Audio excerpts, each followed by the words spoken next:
Historically, and this was a quote attributed to Ibrahim Traore, interestingly, historically, democracies do not lead to prosperity. It is prosperity that produces democracy.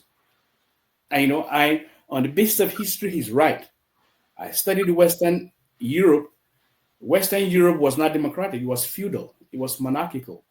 But over time, when capitalism emerged and abundance was created through industrialization, a new middle class emerged. That middle class formed what we now call the public sphere. People were debating.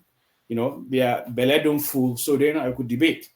And after the debate, they came out and they said, look, we are wealthy, we are prosperous, but why should we allow people to inherit authority? Authority should be earned, not inherited. And that was the consequence of prosperity that Europe had produced. And that led to a movement for the enthronement of democratic institutions.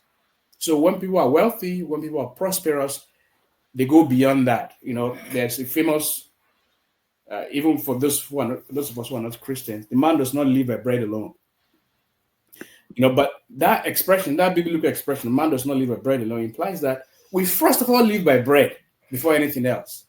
So bread, and that's the Marxist theory, the materialism. First of all, live by bread. And then after bread, people ask for other questions. And that's how democracy emerged. But in our case, we got it upside. Is like the cart with the cause before the consequence, the cause before the consequence, a reversal. People are not prosperous. And then we foisted on ourselves a system that requires prosperity to sustain. Look at what it takes to elect a president, the amount of money that is spent on that, the amount of money that is spent to elect National Assembly members who themselves have aides that number in the hundreds or even thousands for a country that is struggling to survive. So that's so the question now is, should we go on this path even when we can't sustain it? And now the conversation has shifted to alternative forms of government. People will look at developmental dictatorships in Asia and find out that Asia became prosperous not through democracy. Europe became prosperous not through democracy.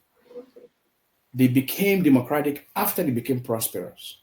So this conversation, I think, is legitimate, but it's been stifled historically because we have been led to believe that democracy is intrinsically a good thing. Anyone who even questions it, must be a horrible person. But after more than 3 decades of, or close to 3 decades of democracy in most African countries, people are beginning to question that, and that is why these military dictators are getting a very, very favorable reception